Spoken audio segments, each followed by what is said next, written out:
latrocínio da representante comercial Cristine Fagundes, no final do mês de agosto, na Zona Norte de Porto Alegre, foi praticado por 3 assaltantes. Um deles, de 30 anos, com extensa ficha criminal.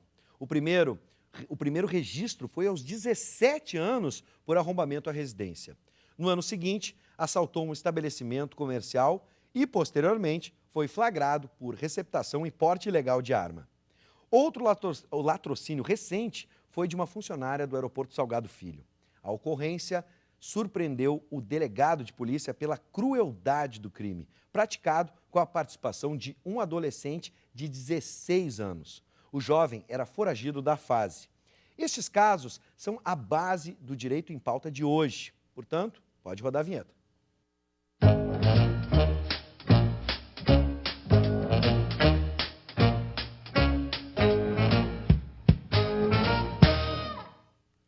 Também é bom lembrar que as unidades de internação de jovens infratores registram superlotação no estado. Boa noite, professor Paulo Regis. Essa é uma realidade que a gente vê nos presídios e também na fase. Boa noite, Bives. Boa noite, professor Jorge Trindade. Boa noite, Lippert. O curso de Direito da UBRA desenvolve um projeto de pesquisa sobre os casos precoces de infração. O levantamento foi realizado através de políticas de prevenção com o combate da delinquência e a trajetória de vida desses jovens. Para discutir esse assunto de hoje, estão conosco o professor de Psicologia Jurídica da UBRA, professor Jorge Trindade, e o acadêmico de Direito, Evandro Cardoso Lippert Júnior, que faz parte de um projeto intitulado Histórias Precoces de Infração, Estupro, Comparativo do Impacto das Políticas Públicas de Prevenção e Combate à Delinquência Juvenil, nas trajetórias biográficas de adolescentes infratores.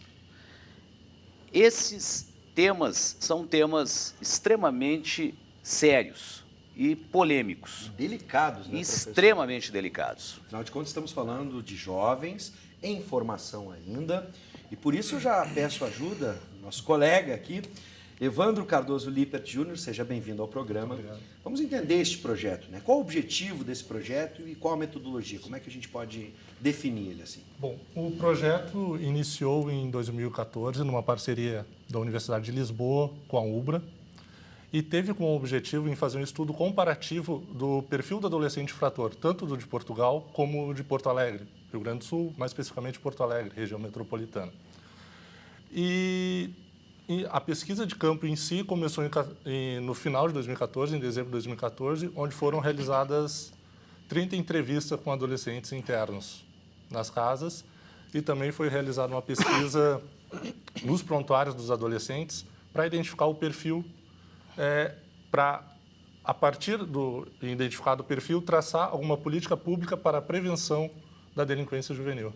Bom, explicado como foi de forma resumida pelo Evandro, a gente abre espaço também para um tema tão delicado com a participação da nossa audiência através do nosso WhatsApp 99588-2374. Você pode mandar a sua pergunta e até mesmo a sua observação pelo WhatsApp 99588-2374. Professor? Pois, Bives, senhores telespectadores, é importante nós frisarmos que esse projeto é coordenado pelo professor Jorge Trindade. Além do acadêmico Evandro, o projeto também conta com a participação de outros acadêmicos, Adriele Betina Inácio Oliveira, Cláudia Frota Hermann, Lucas Lório Guinteiro, Guilherme Siqueira e Nádia Moraes. Esses são os acadêmicos que participam desse projeto de pesquisa. Professor Jorge Trindade, poderia nos esclarecer os dados que foram levantados e interpretados para que o nosso telespectador possa ter uma visão técnica desse projeto?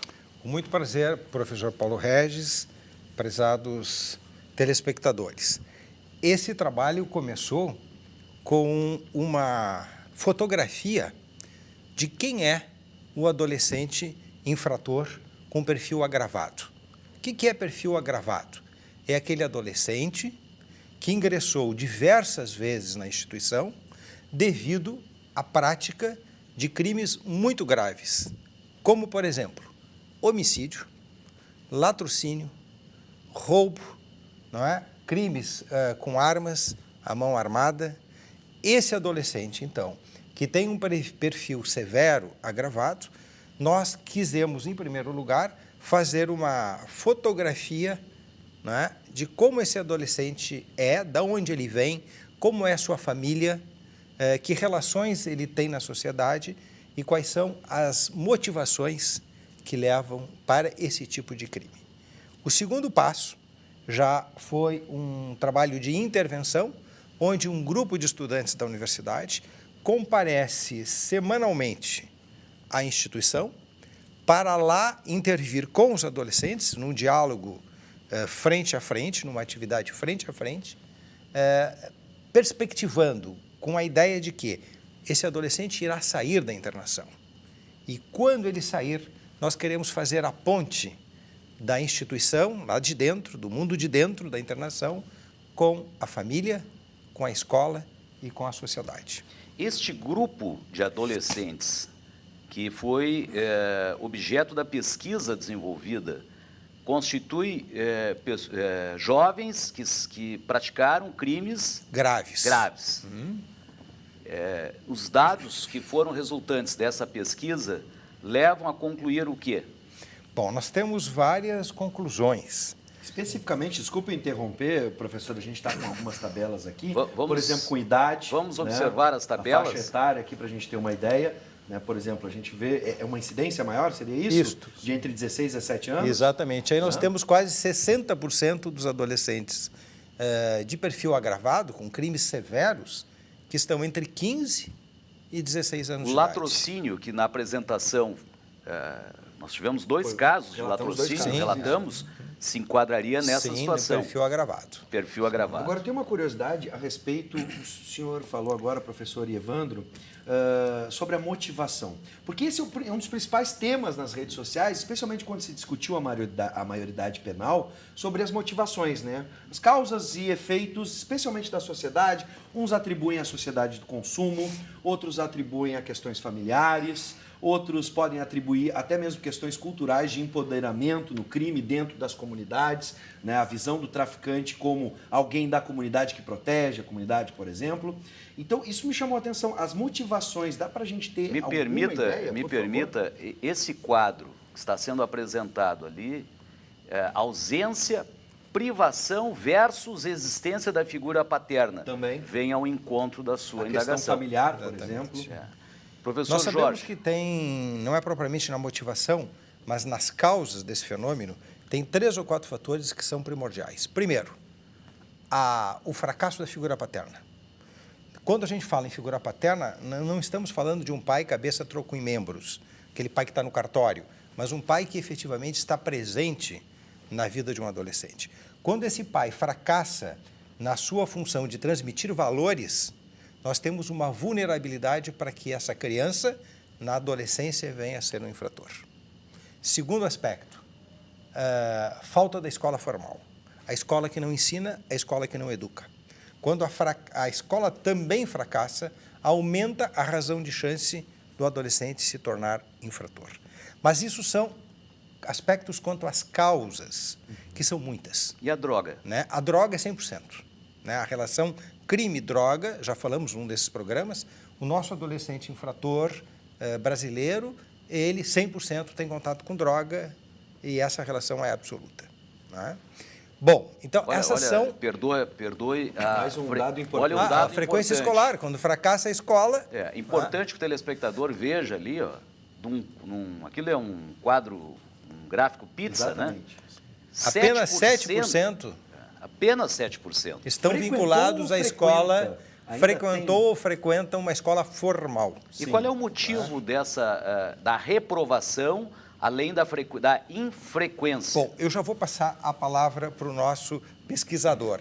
Mas eu queria adiantar um assunto que eu acho que é muito importante para nós, para o nosso telespectador, mas também para a universidade. Sobre essa matéria, existe um lugar comum, que o problema do adolescente infrator é um problema de comportamento, é um problema de conduta. E eu vou usar uma expressão bem popular. Nós estamos careca de saber disso. O que nós desenvolvemos... E eu mais ainda. E eu mais ainda. É que está me chamando a atenção, professor, e você pode continuar, mas não apareceu em nenhum momento questões econômicas específicas daquilo que a gente imagina, por exemplo, uma dificuldade financeira familiar específica. Claro que ela vai se traduzir na falta de frequência na escola, entre outras, a aproximação com as drogas, tudo acaba interligado. Mas aquilo que a gente pudesse imaginar, por exemplo, de... Pobreza. Pobreza. São causas concorrentes, mas não são as mais importantes. Mas eu dizia assim, que todos os autores insistem na ideia de que o adolescente infrator severo, que comete um latrocínio, um homicídio, um roubo, ele tem problema de comportamento. Isso todo mundo sabe, no mundo inteiro todo mundo sabe. O que nós acrescentamos aqui na universidade, com o trabalho já de longo curso que nós viemos fazendo sobre isso, é que a nossa preocupação não é sobre a conduta, porque a conduta é um resultado. Esse adolescente que comete um delito dessa natureza, ele tem, na verdade, uma patologia no seu pensamento. Ele comete um crime concreto porque ele não consegue pensar. E por isso que a escola tem uma representação tão grande. Por isso que o grau de escolaridade, está ali a tabela, tem um significado tão grande. E por isso que a falta e o fracasso da função paterna tem uma representatividade tão grande. O nosso adolescente não pensa. Isso é uma patologia do imaginário. Nós já fizemos uma pesquisa em que nós perguntávamos aos adolescentes: como você se imagina daqui 3 anos?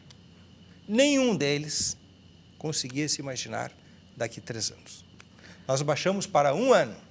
Nenhum deles conseguia se imaginar daqui 1 ano. Baixamos para 6 meses. Nenhum deles conseguia se imaginar daqui 6 meses. total de perspectiva. Total. O acadêmico Evandro, Oi. Dentro dessas pesquisas realizadas, comparecesse, conversasse com essas pessoas que estão internadas. Isso é semanal que a universidade faz. Qual o seu depoimento? O que você pode dizer a respeito dessa experiência vivenciada? Até mesmo as dificuldades, que idade tu tens? O que eles dizem? Oi, desculpa. Eu tenho 23 anos. 23 anos, é um jovem. Até não é muita diferença do que se Exatamente. encontra lá na fase. E assim, nas idas que nós vamos semanalmente, todas as quintas, nós encontramos jovens que têm um grande contato com a violência. Eles convivem diariamente com a morte. Até, complementando um pouco o que o professor Jorge Trindade disse, a questão de não conseguir se imaginar no futuro. Nós perguntamos, como tu te imaginas daqui a 3 anos, daqui a 1 ano? E eles, eu não sei se eu vou estar vivo amanhã. Como eu vou planejar meu futuro?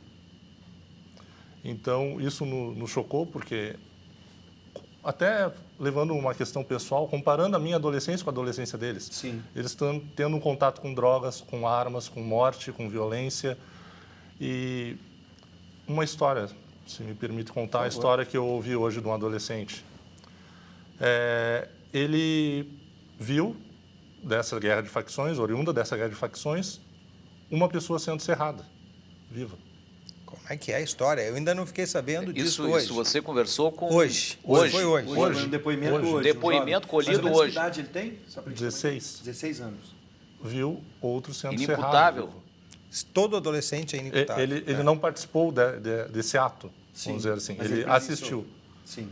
mas Participou, não é? Participou. Quem assiste participa no sentido de Não que dá- convive com... não ativamente Sim, sim. cerrando também, Sim, ajudando a cerrar, sim. mas porque é uma tática utilizada até por esses grupos de filmar e enviar para os companheiros do que foi assassinado pra para amedrontar e intimidar. Sim. Aterrorizar Aterrorizar. o adolescente da outra facção. É que quando eu falei perspectiva, professor, eu imaginava, por exemplo, na perspectiva de um futuro frente ao que o Estado oferece, por exemplo, né? Mercado de trabalho, um sonho que ele pudesse ter. Isso. Mas a gente está indo mais fundo ainda, ele não tem perspectiva de sobreviver. Sobrevivência. Ele mesmo tem a consciência de que a pergunta já não é nem se você quer ser médico ou se você quer ser um advogado no futuro. Ou É se você você vai quer tá ser um vivo. padeiro, ou se você quer ser um Exatamente, pedreiro. qualquer tipo de profissão, mas é se você vai estar vivo daqui a 6 meses.